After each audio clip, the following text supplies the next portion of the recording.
The Ellingham Motto. Viner looked over Mr. Paul's shoulder at the letters. There were numbers of them, all neatly folded and arranged. A faint scent of dried flowers rose from them as the old lawyer spread them out on the desk. "Which Countess of Ellingham, and which Lord Marketstoke?" asked Viner. "There must have been, several during the last century. The Lord Marketstoke I mean is the one who disappeared," answered Mr. Paul. "We've no concern with any other. Look at these dates.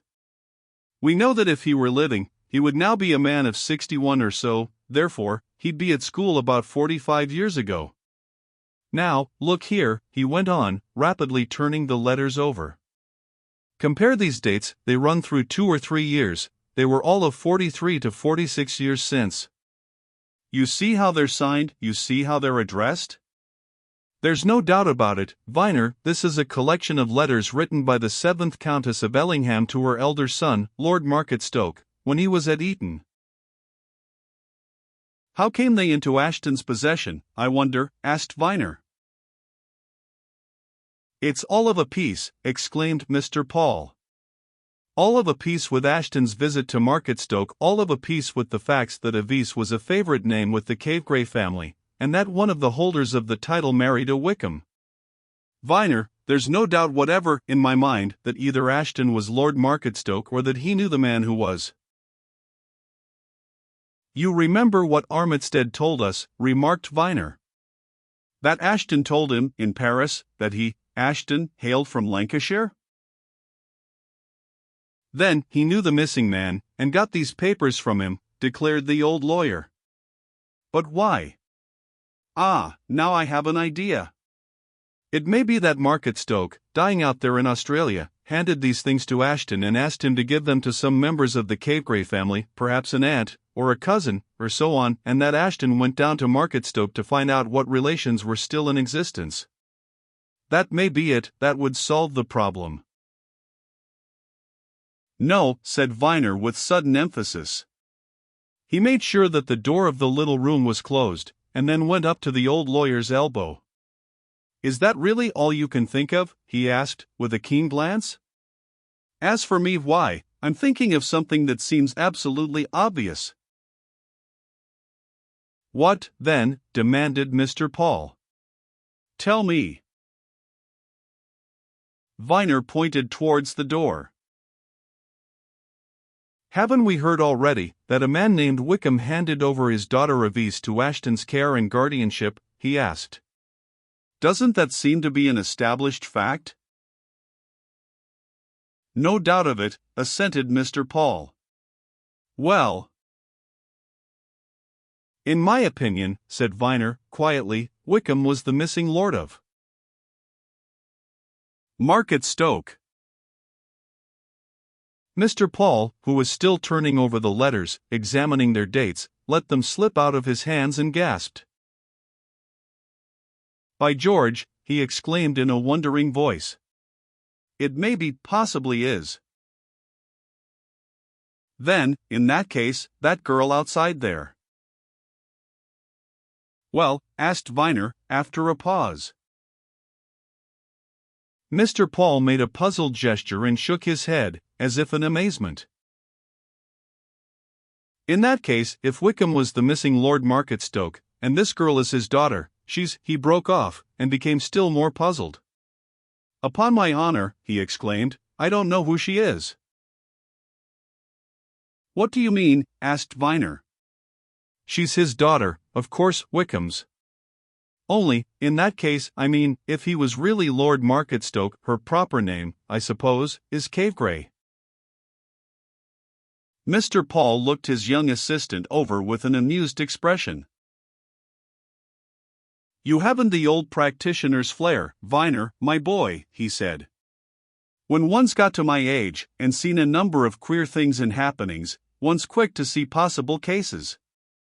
Look here, if Wickham was really Lord Marketstoke, and that girl across the hall is his daughter, she's probably, I say probably, for I don't know if the succession in this case goes with the female line, Countess of Ellingham, in her own right." Viner looked his surprise. Is that really so? Would it be so? He asked. It may be, I'm not sure, replied Mr. Paul. As I say, I don't know how the succession runs in this particular instance. There are, as you are aware, several peeresses in their own rights, 24 or 5, at least. Some are very ancient peerages. I know that 3 Furnivale and Fauconberg and Conyers go right back to the 13th century, 3 others, Beaumont, Darcy Denaith, and Zorch of Herringworth, date from the 14th. I'm not sure of this Ellingham peerage, but I'll find out when I get back to my office. However, granting the premises, and if the peerage does continue in the female line, it will be as I say, this girl's the rightful holder of the title. Viner made no immediate answer and Mr. Paul began to put up the letters in their original wrappings. Regular romance, isn't it, if it is so? He exclaimed. Extraordinary. Shall you tell her? Asked Viner. Mr. Paul considered the direct question while he completed his task. No, he said at last, not at present. She evidently knows nothing, and she'd better be left in complete ignorance for a while. You see, Viner, as I pointed out to you several times, there isn't a paper or a document of any description extant which refers to her. Nothing in my hands, nothing in the banker's hands, nothing here. And yet, supposing her father, Wickham, to have been Lord Marketstoke, and to have entrusted his secret to Ashton at the same time that he gave him the guardianship of his daughter, he must have given Ashton papers to prove his and her identity, must. Where are they? Do you know what I think? Said Viner.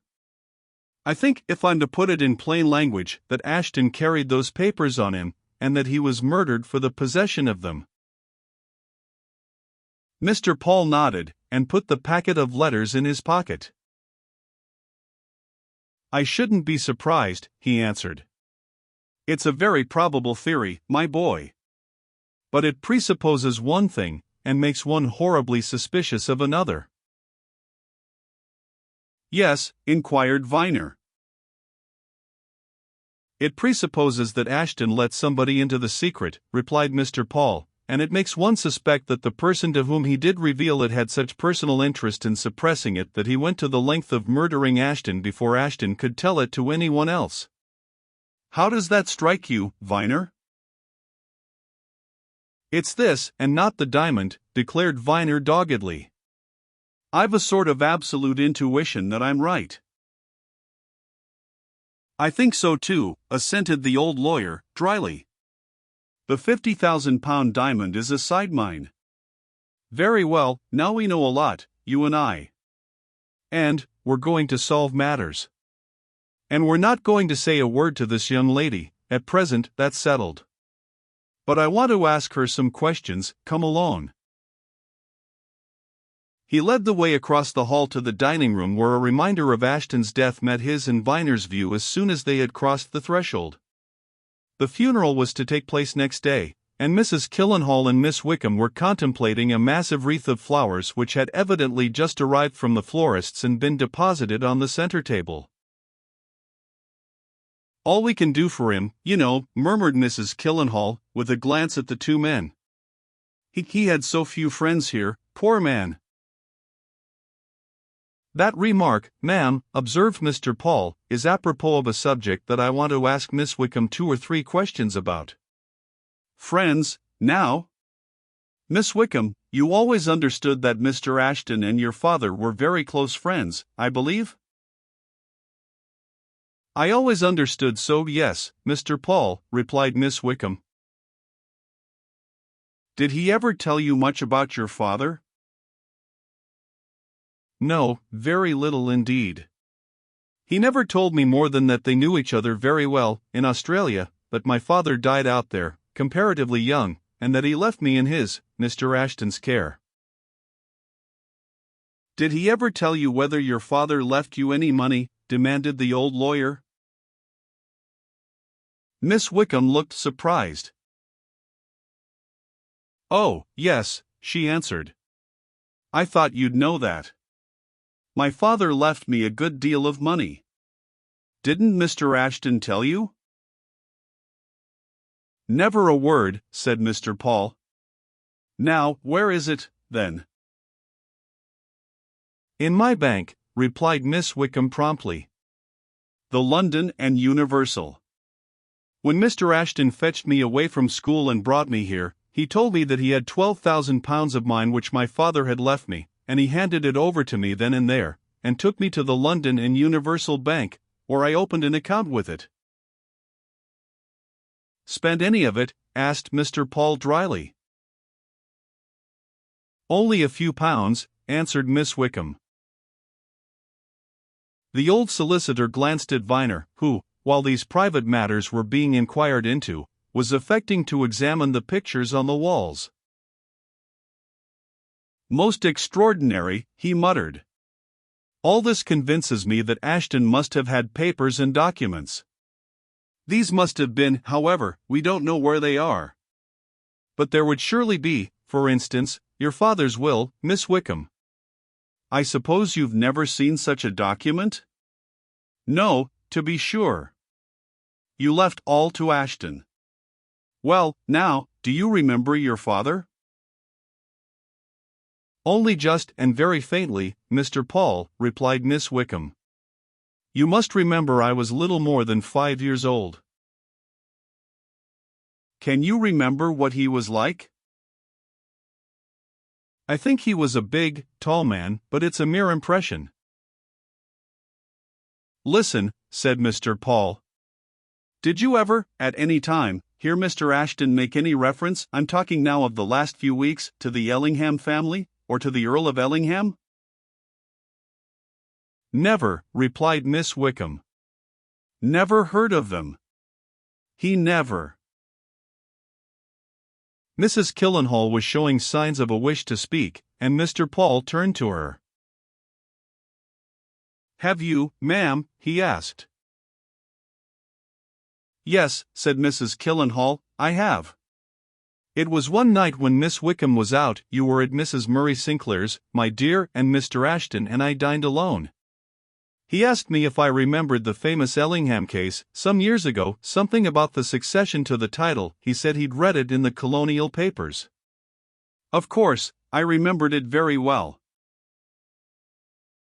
"Well, ma'am," said Mr. Paul, "and what then?" "I think that was all," answered Mrs. Killenhall. "He merely remarked that it was an odd case, and said no more." "What made him mention it?" asked Mr. Paul. "Oh, we'd been talking about romances of the peerage," replied Mrs. Killenhall. "I had told him of several." "You're well up in the peerage, ma'am," suggested the old lawyer. "I know my Burke and my Debrett pretty thoroughly," said Mrs. Killenhall. "Very interesting, of course." Mr. Paul, who was sitting close to Miss Wickham, suddenly pointed to a gold locket which she wore. "Where did you get that, my dear?" he asked. "Unusual device, isn't it?" "Mr. Ashton gave it to me, a few weeks ago," answered Miss Wickham. "He said it had belonged to my father." The old lawyer bent nearer, looked more closely at the locket, and got up. "Elegant old thing," he said. "Not made yesterday, that. Well, ladies, you will see me, for this very sad occasion," he waved a hand at the wreath of flowers, "tomorrow. In the meantime, if there is anything you want done, our young friend here is close at hand. Just now, however, I want him."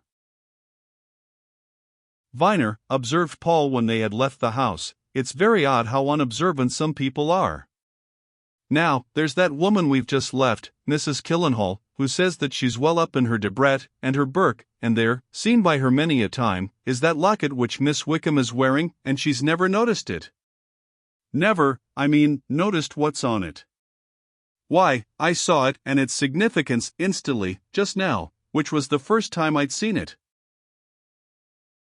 "What is it that's on it?" asked Viner. After we came back from Market Stoke, replied Mr. Paul, I looked up the Cavegrave family and their peerage. That locket bears their device and motto. The device is a closed fist, grasping a handful of blades of wheat. The motto is have and hold. Viner, as sure as fate, that girl's father was the missing Lord Marketstoke, and Ashton knew the secret. I'm convinced of it, I'm positive of it. And now see the extraordinary position in which we're all placed. Ashton's dead, and there isn't one scrap of paper to show what it was that he really knew. Nothing, not one written line. Because, as I said before, he was murdered for his papers, affirmed Viner. I'm sure of that as you are of the rest.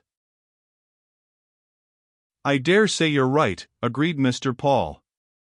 But, as I've said before, that presupposes that Ashton told somebody the secret. Now, who? Was it the man he was with in Paris? And if so, who is that man? But it's useless speculating. I've made up my mind to a certain course, Viner. Tomorrow, after the funeral, I'm going to call on the present Lord Ellingham. His townhouse is in Hertford Street, and I know he's in town, and ask him if he has heard anything of a mysterious nature relating to his long-missing uncle. We may hear something. You come with me. Next day, toward the middle of the afternoon, Mr. Paul and Viner got out of a taxicab in Park Lane and walked down Hertford Street, the old lawyer explaining the course he was about to take. This is a young man, not long come of age, he said. He'll be quite well acquainted, however, with the family history, and if anything's happened lately, I dare say I can get him to talk. What is it? Viner had suddenly gripped his companion's arm and pulled him to a halt. He was looking ahead, at the house at which they were about to call. And there, just being shown out by a footman, was the man whom he had seen at the old-fashioned tavern in Notting Hill, and with him a tall, good-looking man whom he had never seen before.